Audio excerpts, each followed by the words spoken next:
Vous allez écouter Kakou chapitre 12, l'Église et l'État.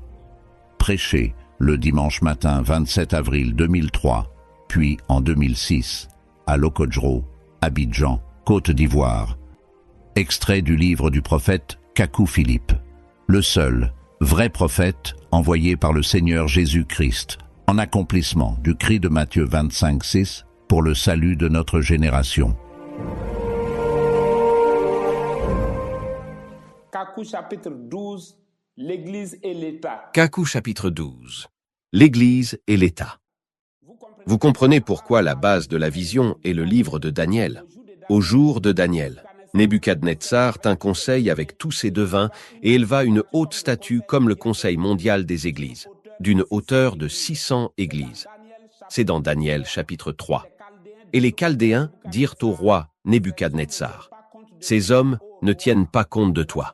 Ô roi, ils ne respectent pas tes dieux et la statue que tu as faite. » Et de ce côté-ci, en cette fin des temps, depuis cette dernière décennie, nous assistons à de gigantesques unions et fédérations d'églises dans tous les pays. Et ceci est l'accomplissement de Matthieu 13, 24 à 30. Et ce message-ci vient pour le rassemblement des élus. Refuser cela, c'est choisir de plaider non coupable au jugement plutôt que de choisir la grâce. Et maintenant, je tiens à faire une mise au point importante. Je crois que le temps est venu et que cela rentre dans la ligne de mission du cri de minuit. Le message de minuit placera l'Église dans sa position véritable du commencement. En juin 2002, avant de commencer ce ministère, j'ai constitué un dossier. J'ai fait une page pour le statut et une autre page pour le règlement intérieur et j'ai expliqué clairement que nous ne sommes pas une organisation païenne ou une église catholique, protestante, évangélique ou branhamiste, ni membre de l'islam et du judaïsme, ni rien de semblable, mais des chrétiens. Et donc la Bible et ce que le prophète vivant dit est notre statut et règlement intérieur. Mais on eut l'audace de m'exiger un statut et règlement intérieur selon le modèle des organisations païennes. J'ai vu cela comme une injure aux choses saintes, et j'ai refusé cela. Est-ce l'État ou une juridiction terrestre qui doit me donner l'autorisation pour que je parle de la part de Dieu? Comment Jésus peut-il demander la permission à César pour exercer son ministère? Et comment peut-on demander de telles choses et ensuite, un païen puant d'alcool viendra enquêter pour voir si ma prédication est du goût des autorités politiques? Sachant que le diable est le prince de ce monde, comment peut-il m'autoriser sur son terrain? Comment Élie peut-il demander agrément à Akab et Jézabel? Comment Jean-Baptiste peut-il demander agrément à Hérodias? Le faire, c'est trahir Dieu et s'exclure du plan du salut. Que Dieu m'en garde. C'est plutôt l'État qui doit se soumettre à l'Église. L'Assemblée dit Amen. Depuis les temps anciens, Dieu n'a jamais voulu qu'Israël se soumette à un empire ou à un roi païen. Et cela, les premiers chrétiens l'avaient compris et c'était la base des premières persécutions chrétiennes. Or, quand une église fait les papiers, reçoit l'autorisation de l'État, ce n'est pas seulement un acte de soumission, mais une alliance. C'est comme l'Amérique et l'Angleterre. C'est comme la Syrie qui signe un traité avec l'Irak afin d'être secourue en cas d'attaque d'Israël. Vous voyez? Et le 18 décembre 2005, lors de la prédication des frères, devant le plus grand temple branhamiste, ces branhamistes ont fait recours à la police. Vous voyez, je vois mal William Branham appeler la police pour frapper des prédicateurs devant le Branham Tabernacle ou le Seigneur Jésus-Christ appeler les soldats romains contre les pharisiens qui venaient l'importuner avec des questions. C'est plutôt le contraire. Ce sont les soldats romains, les foules et les huissiers qui étaient au service des pharisiens et des sadducéens pour persécuter le Seigneur Jésus-Christ et les apôtres. Et je vous dis une fois encore, si vous devez prêcher devant des temples, je voudrais que ce soit surtout ceux des branhamistes. Oh, j'ai appris qu'ils avaient tant chanté pour étouffer la voix des frères, mais miraculeusement, les voix des frères, je dirais unies à celles des anges, transperçaient ce grand bruit d'instruments qui devrait être affecté à un concert de Bob Marley. L'Assemblée dit Amen. Or, c'est toujours l'État qui provoque l'Église. C'est comme Hérode qui demande à Jésus par quelle autorité il prêche. autrefois. C'était de sacrifier aux dieux romains et aujourd'hui. C'est de demander l'autorisation de César. C'est le même démon. Et un jour, l'empereur Constantin demanda la bénédiction du 13e mausolée qu'il avait fait construire à côté de 12 autres portant les noms des 12 apôtres. Et pendant la cérémonie de bénédiction du mausolée, pendant qu'un prédicateur prêchait disant « Nous sommes des pécheurs, mais Jésus-Christ a été conçu sans péché. Jésus-Christ a vécu sans péché, mais il a été crucifié à cause de nos péchés, et c'est en sa mort sur la croix que nous avons reçu la rémission de nos péchés. » Et pendant que le prédicateur parlait, l'empereur Constantin se leva et ordonna au prédicateur d'arrêter ses bavardages et de bénir le mausolée. Vous voyez ? L'empereur Constantin voulait affirmer clairement que l'État était au-dessus de l'Église. Il voulait montrer que la terre était au-dessus du ciel et que le pouvoir de César était au-dessus de celui de Dieu. Mais là, il s'était trompé car des prophètes envoyés de Dieu pour exprimer la supériorité de Dieu sur César étaient sur la terre. L'Assemblée dit « Amen ». Alors, le prédicateur répliqua aussi sévèrement et l'empereur s'excusa. Et en l'an 257, un édit de la Rome païenne fut promulgué en ces termes. Croyez ce que vous voulez à titre privé, mais en tant que citoyen. Conformez-vous aux obligations officielles et ne constituez pas un État dans l'État. Ce qui tombait dans des oreilles de sourds parce qu'ils comprenaient ce que César voulait dire. Et cela allait être la base fondamentale des persécutions qui ont emporté des millions de chrétiens qui connaissaient mieux Romains 13 que vous. En tant que citoyens, nous établissons nos cartes d'identité. Nous payons nos impôts. Le maire célèbre nos mariages. C'est la part de César. Vous voyez ? Mais la seule chose que nous ne pouvons pas faire, c'est d'assujettir ou de greffer l'Église à l'État. Les églises de Satan sont soumises à l'État. Les églises de Jésus-Christ sont aussi soumises à la Bible et à ce que le prophète vivant dit. Si vous nous aimez, laissez-nous tranquilles. L'Assemblée dit « Amen ». Si on doit se soumettre, parce que c'est Dieu qui établit toute autorité. Les Juifs et Moïse ne sortiraient pas d'Égypte quand Pharaon s'est opposé. Et Daniel et ses compagnons se prosterneraient devant la statue d'or de Nebuchadnezzar. Vous fils du diable, vous avez coutume de vous prosterner devant l'État, de mendier auprès de ses dirigeants, et je vous prie de ne pas essayer de nous associer à votre sorcellerie. En dehors de la Bible et de ce que le prophète vivant dit, je ne peux pas donner une autre identité ou une autre image à l'Église de Paul, Pierre, Wycliffe, Martin Luther, Jean Calvin et John Wesley. L'Église ne peut pas être insérée dans l'État, elle ne peut pas être assujettie. De l'Église et l'État, si l'un devait se soumettre à l'autre, c'est l'État. Et les premiers chrétiens le savaient bien. Même les catholiques le savent bien, parce que durant des centaines d'années, des papes ont intronisé ou excommunié des rois. Par exemple, en décembre de l'an 1301, le pape Boniface VIII, par la bulle Ausculta Fili, affirme la supériorité du pouvoir spirituel sur le pouvoir civil et temporel. Les catholiques avaient hérité cette position des premiers chrétiens avant de retourner à leur bourbier. Vous voyez, ce ne sont pas des ministres et députés, des païens aveugles puants d'adultère et d'alcool et de corruption qui m'influenceront. Cela n'est pas possible parce que je suis un prophète de Dieu. À vous de leur donner les places d'honneur dans vos rassemblements. Mais, moi, je sais la valeur de la Bible que je tiens, c'est pourquoi je n'ai aucune considération pour ces constitutions vacillantes qui ne cesseront jamais d'être modifiées. Et dans l'histoire de l'Église, Ossius de Cordoue, le vieux prédicateur d'Espagne réprimanda l'empereur de Rome en ces termes. Vous n'avez pas le droit de vous ingérer dans les affaires religieuses. Dieu vous a donné seulement l'autorité sur l'Empire. C'est de nous, en matière de foi, que vous avez à entendre des leçons.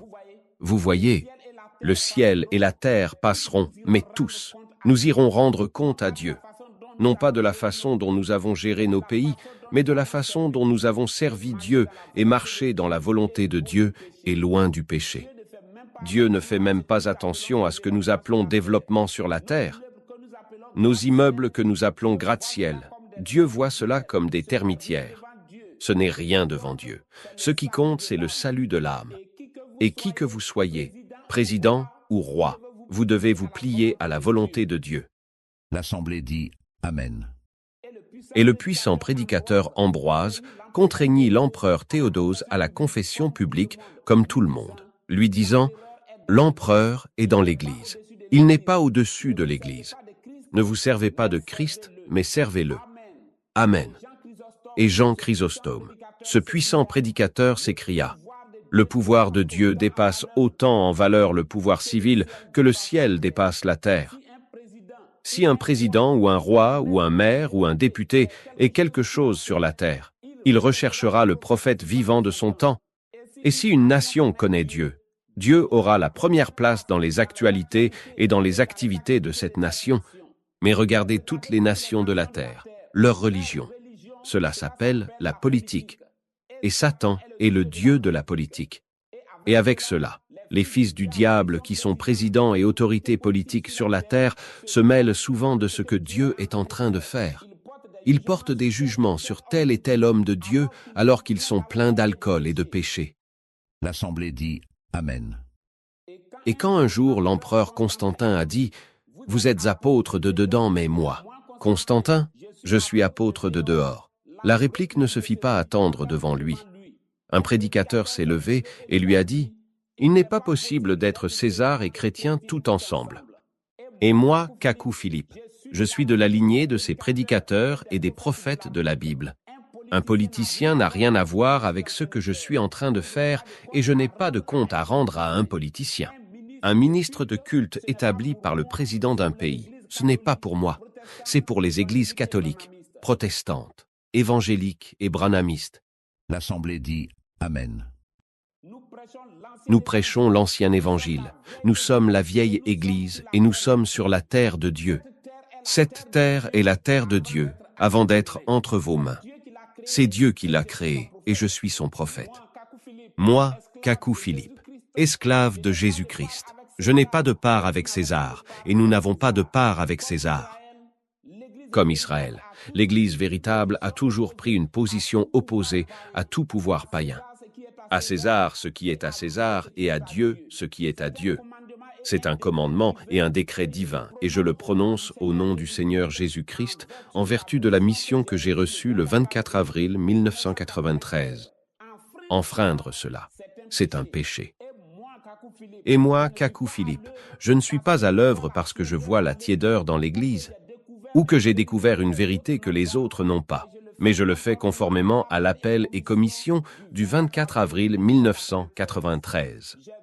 J'ai vu en vision écrit dans le ciel le message que je dois prêcher et le ciel et la terre ne peuvent pas faire mentir cela. Matthieu 25, 6 et Apocalypse 12, 14 disent que, en ce temps où nous vivons, un Africain sera à l'œuvre sur la terre pour accomplir cette mission, et je le suis, moi qui vous parle. L'Assemblée dit Amen. Et donc, sur la base de Matthieu 25, 6, je ne me fais point passer pour ce que je ne suis pas. Et dès à présent, je peux dire que le cri de minuit est émis. Si vous êtes prophète, apôtre, pasteur, évangéliste ou docteur, vous devez humblement vous aligner derrière cela. Si votre but est le ciel, c'est ce que vous devez faire. Remarquez que nous sommes à la fin des temps, et il y a des signes extérieurs et des signes intérieurs. Les tremblements de terre, les guerres, le retour d'Israël dans sa patrie. Tout cela, ce sont des signes extérieurs pour le monde, mais les trompettes, les 7 étoiles, l'ouverture des sceaux, les 7 tonnerres et le cri de minuit, ce sont des signes secrets de l'époux à l'épouse. Et le monde, c'est-à-dire les églises catholiques, protestantes, évangéliques et branhamistes, y compris l'islam et le judaïsme, n'est pas concerné et ne le sait pas. La Bible dit qu'à la veille de l'enlèvement, il y aura un cri qui réveillera les vierges endormies et qui conduira un jour l'Église à l'enlèvement. Et c'est ce à quoi nous sommes en train d'assister. L'Assemblée dit Amen. J'ai entendu des gens parler de Matthieu 25, 6 et maintenant c'est de l'histoire. C'est au passé composé. Le cri de minuit a retenti. Vous voyez ? Tout enfant de Dieu comprend ce que Dieu est en train de faire et l'Église véritable marche selon les promesses et les prophéties bibliques. Si aujourd'hui, en l'an 2003, un réveil éclatait dans une église branhamiste, Ce serait bien, mais cela ne peut pas être le réveil de l'Église, car la Bible ne dit pas que ce sera une vierge qui se réveillera et réveillera les autres, mais c'est un cri qui le fera. Et c'est ce que dit l'esprit de prophétie. L'Assemblée dit Amen. Notre prière est que Dieu suscite des personnes et aussi les moyens qu'il faut, car ce message doit être traduit en anglais, allemand, swahili, espagnol, portugais, chinois, japonais et autres. Et de la même manière que nous voyons dans la Bible, lettre aux Corinthiens, lettre aux Romains, aux Philippiens, à Timothée, et que cela s'applique aujourd'hui à la terre entière. Ainsi, il en sera de même pour ce message que je prêche ici. La seule chose à faire, c'est de le traduire en d'autres langues. Vous comprenez? L'Assemblée dit Amen. Mais quant à la prédication, le Saint-Esprit lui-même l'adaptera à chaque nation, car les faux prophètes de Zimbabwe ne sont pas ceux de Centrafrique. La Fédération des Églises du Portugal n'est pas la Fédération des Églises de France. L'archevêque de Paris ne s'appelle pas Bernard Agré. Vous ne pouvez pas distribuer Kakou 1 sans y ajouter les noms des faux prophètes de votre pays. Ces prédications seront distribuées partout. Et j'ai dit que, poussés par l'Esprit, des gens en séjour dans d'autres pays retourneront dans leur propre pays pour l'expansion de ce message. Des étoiles préparées pour le temps et la circonstance seront suscitées à travers le monde. La conscience des élus sera réveillée et ils prendront une position radicale contre toute juridiction terrestre comme au commencement de l'Église. Nous y sommes déjà. Tout dépend maintenant de l'Esprit de Dieu qui est en train de coordonner cela à travers toute la terre.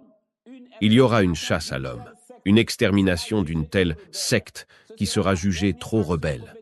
Ce sera la dernière action prophétique de l'Église des nations, et cela conduira à l'enlèvement. C'est seulement par l'humilité et le discernement d'un Fils de Dieu qu'un tel ministère méritera l'attention, car la Bible dit que le royaume de Dieu ne vient pas à frapper les regards. Maintenant, parlant de l'Église et l'État, en 1971 au Congo-Kinshasa, lorsque l'archevêque Malula et l'Église catholique et les autres églises avaient critiqué les mauvais comportements du président Mobutu contre la population, le président Mobutu leur a dit de se tenir à l'écart et que ce n'était pas leur problème. Mobutu a dit « Il n'en est pas question. C'est inadmissible et inacceptable. On ne peut pas mélanger les deux choses. » Même le Christ lui-même était formel. À Dieu ce qui est à Dieu et à César ce qui est à César. Autant les chrétiens font partie de l'État parce qu'ils sont citoyens, autant l'État fait partie de l'Église parce qu'il a besoin de salut. L'Assemblée dit Amen. Les présidents et les rois et les ministres et les députés et les maires et tous les grands hommes de la terre ont besoin de salut. Et je les ai toujours regardés comme des pécheurs qui ont besoin de salut.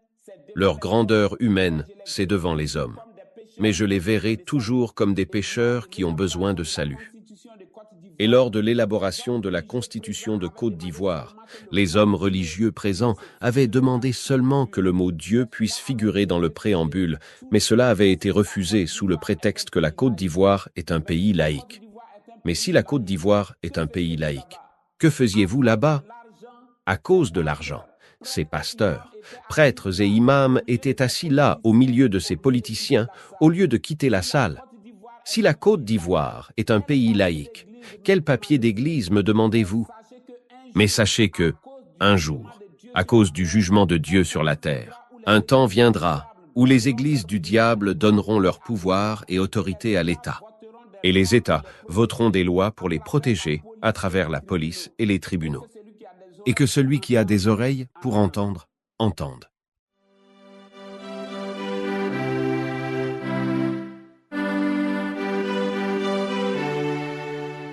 Vous venez d'écouter Kakou chapitre 12, l'Église et l'État. Le message de Matthieu 25:6 est en 162 prédications, en version écrite et audio. Vous pouvez les obtenir gratuitement en version pour téléphone et ordinateur.